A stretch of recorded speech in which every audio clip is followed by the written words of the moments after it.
Assalamualaikum warahmatullahi wabarakatuh. Alhamdulillahirabbil alamin nasta'in alhamdulillah wassalatu wassalamu ala rasulillah min mursalin wa ala alihi washabihi assalatu wassalamu alaikum sayyidi ya rasulullah biadi latihan ini alhamdulillah la nikmat islam wal iman wa kafa biman rabbi sholli sadri wa yassir li amri wa hlul min lisani yarkau qawli. Mungkin sob semua pernah ngalami ya. Ngalami apa ya? Usaha kerja keras dari pagi sampai malam, banding tulang, stres segala macam-macam, nggak punya waktu segala macam-macam. Tapi hasilnya nihil dulu. Ujung-ujungnya Anda bangkrut.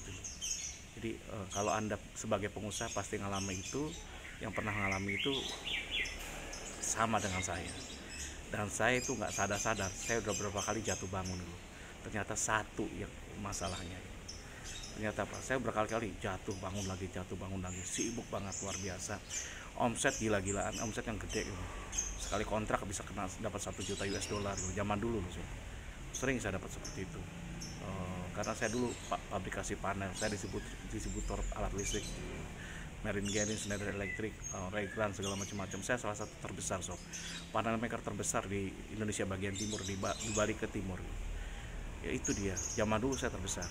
Jadi panel hotel-hotel besar banyak gunakan produknya kami, termasuk bandara. Saya dapat kontrak bandara. Tapi ternyata apa coba? Kerjaan banyak, karyawan banyak, semua banyak itu. Akhirnya tetap membuat saya stres itu. Dulu hanya di distributor aja, di trading aja, distributor aja. Target saya itu sebulan hampir berapa ya? 2 miliar ya. Dari beberapa produk. 2 miliar, 3 miliar. Zaman dulu nilainya berapa duit sekarang? Gede Dan stok saya alhamdulillah ya. Stok saya itu di gudang hampir mungkin capai 2 sampai 3 miliar. Tapi ketika bangkrut itu mungkin 200 juta aja nggak ada. Kenapa? Banyak yang rusak, banyak yang hilang dulu. Karena stoknya RCB aja harganya dulu aja 35 jutaan, satu biji 40 juta gitu. Kalau sekarang udah gede, udah nilainya nggak ketulungan mungkin nilainya. Itu hilang satu udah kerasa. Dan saya kerjaan banyak, semua banyak, ternyata apa satu hal, kok ada yang kurang dulu. Hidup saya kayak budak, pagi siang malam. Dan ketika tiap tanggal 28, 29 itu deg-degannya luar biasa. Kenapa? Harus bayar bunga gitu. Saya ketemu teman ya, yang saya punya teman sukses semua dulunya. Ada yang di asetnya di bawah 500 miliar ya. Ada yang sampai asetnya di bawah udah 1 triliun lebih. Itu ketika mereka berjuang segala macam-macam dan dua-duanya bangkrut. Sekarang di kabarnya. Yang satu punya supermarket yang cukup banyak, kapan hari bareng sama saya ke luar negeri liburan, itu bangkrut juga suami istri. Tapi sekarang dia pindah ke Jakarta, saya nggak sebut namanya ya. Dulu dia salah satu supermarket yang terkenal di Denpasar gitu. Nasihatnya cuma satu, apa coba? Jauhi riba gitu. Dan semuanya seperti itu. Yang satu non muslim, yang satu muslim. Yang non muslim ketika dia harus bayar bunganya atau mungkin miliaran ya bayar itu udah sampai keluar keringat jagung gitu ya, kata sahabat saya itu. Si A ini saya sebut namanya, kalau pas tanggal 29 dia keluar keringat jagung. Kenapa?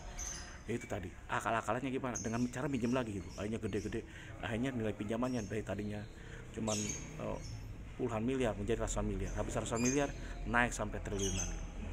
Dan ternyata apa? Ujung-ujungnya bangkrut gitu. Orang ini pinternya luar biasa. Yang satu lagi senior hebat banget di bidang ini, suami istri. Istrinya malah salah satu asosiasi ekspor gitu. Ketuanya gitu. Jago bener, nggak ketulungan dari ekspor itu dia berdiri supermarket, bangkrut juga gitu. Tapi alhamdulillah semuanya masih diberikan kesehatan dan umur gitu. Jadi intinya apa? Masih ada harapan untuk balik gitu. Dan semuanya kenapa? Karena riba termasuk diri saya gitu. Jadi saya dulu sampai ngomong di antara teman pengusaha, semakin banyak hutang-hutangnya itu semakin keren gitu. Kenapa? Ya saya sendiri yang paling kecil gitu, karena hanya puluhan M, di bawah 20 M gitu, hutang saya. Yang lain di atas segitu semua. Ada yang 50 M, ada 100 miliar gitu. Pernah suatu saat saya sekarang ini diriin villa itu saya mau hampir pinjaman di atas 50 M dan hampir disetujui, cuman akhirnya saya tolak. Kenapa? Saya udah nggak tahan, saya udah berapa tahun itu udah mengalihkan semua. Dan itu akibatnya riba gitu. Jadi riba itu menjadikan kita seperti budak kehidupan gitu. Kerja siang malam nggak ada gunanya. Ketika saya bangkrut, seluruh ratusan karyawan saya meninggalkan saya, nggak ada yang satu pun yang ngucapin terima kasih gitu. Padahal ketika akhir bulan saya jual apapun untuk gaji mereka gitu. Dan sekarang alhamdulillah, sekarang saya mungkin omset nggak miliaran, nggak gede-gedean lagi, tapi saya tenang hidupnya. Jadi kalau Anda lihat saya ini, kok kayak Ridwan sekarang lagi krisis pandemi corona itu, orang pada bangkrut, pada susah atau pada gimana, kok Anda santai aja. Saya menikmati kehidupan yang luar biasa, nikmatnya, indahnya. Saya bisa nikmati ibadah, saya bisa jalan-jalan sama istri. Kemarin saya jalan-jalan sama istri, nyekar ke kuburan adik saya, adik ipar saya yang meninggal, Haji Marianto Catur Wicaksono. Udah gitu jalan-jalan muter-muter. Istri saya mau kemana berdua aja, jadi kayak pacaran gitu.